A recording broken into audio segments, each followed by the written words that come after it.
चलिए चलिए सभी बच्चे इधर ध्यान दीजिए। All students please see on the board. Simple simple question तू लोग से बनता नहीं है, गधावन से क्या पढ़ता है तू लोग बताओ, बहुत शर्म वाली बात है। हम भी दरिया हैं, हम भी दरिया हैं, हमें अपना हुनर पता है। हम भी दरिया हैं, हमें भी अपना हुनर पता है। जिस तरफ चल पड़ेंगे रास्ता बन जाएगा।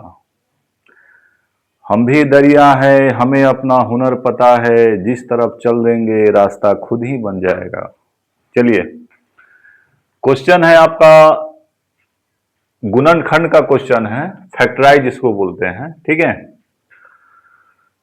इसका नियम आप लोग को बताया गया है। अब ये बताइए, रूट है तो क्या है, मुश्किल है? रूट है तो क्या, नियम तो वही है बनाने का। तो नियम यही होता है कि काट वाले को, साइड वाले को, दोनों को गुणनफल निकालेंगे, ठीक है ना। तो गुणनफल निकालोगे तो 3√3 को √3 से गुना करेंगे। गुना करने का नियम होता है कि रूट वाले को रूट से गुना करेंगे और बिना रूट वाले को बिना रूट से, ठीक है ना।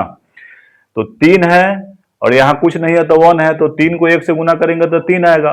और √3 या √3 कितना आ जाएगा, √9 आ जाएगा। √9 का वैल्यू कितना होता है, 3 होता है। तो 3 तिहाई 9। अब 9 का एलसीएम निकाल देना है, 3 तिहाई 9, ठीक है ना। तो अब ध्यान दीजिए, सॉल्यूशन।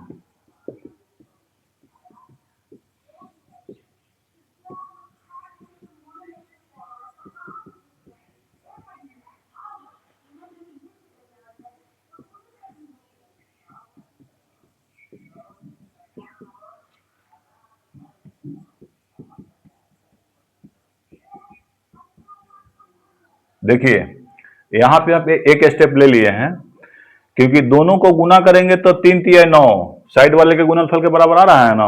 लेकिन जब जोड़ घटाव करेंगे तो 6 आ रहा है, 3x और 3x 6x आ जाएगा। और जब गुना करेंगे तो 3 तिहाई 9 x स्क्वायर आ रहा है, दोनों साइड वाले के गुणनफल के बराबर आ रहा है ना। इसी पर ध्यान देना है, मेनली रूप से इसको सेट करना पड़ता है, ठीक है। तो यहां पे हम 3 को लिख सकते हैं, 3 को लिख सकते हैं √3 गुने √3, क्योंकि √3 गुने √3 √9 आ जाएगा। √9 का वैल्यू क्या होगा, 3, तो उतना ही आ जाएगा ना। तो यहां 3 को हम ब्रेक किए हैं √3 गुने √3, एक्स प्लस 3√3 तो है ही आपका। इससे मेरा फायदा क्या होगा,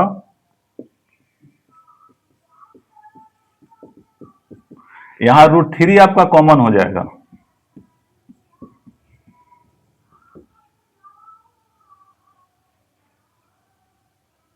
और यहां पे √3 ना है, यहां पे तो √3 है केवल, हाँ √3 है यहाँ पे, ठीक है। तो यहां पर क्या हो जाएगा, 1 हो जाएगा।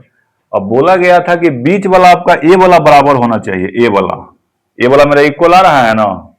तो ए वाला अगर इक्वल आ जाए तो समझ जाना कि ये सही है, अगर इक्वल नहीं आया तो गलत है, ठीक है। तो मेरा दोनों इक्वल आ रहा है ना, तो मेरा बनाया हुआ सही है। अब पहले साइड वाले को ले लो,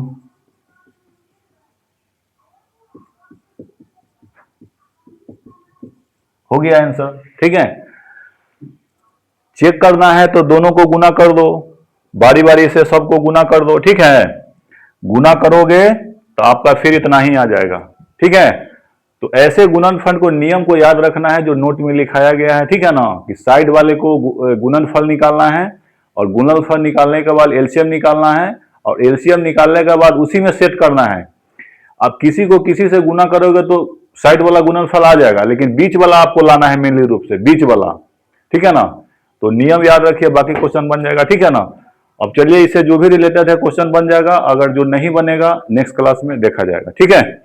चलिए वीडियो अच्छा लगे तो लाइक और सब्सक्राइब जरूर करना, ताकि मेरा अंदर से हौसला जो है कि और बुलंद हो, ठीक है।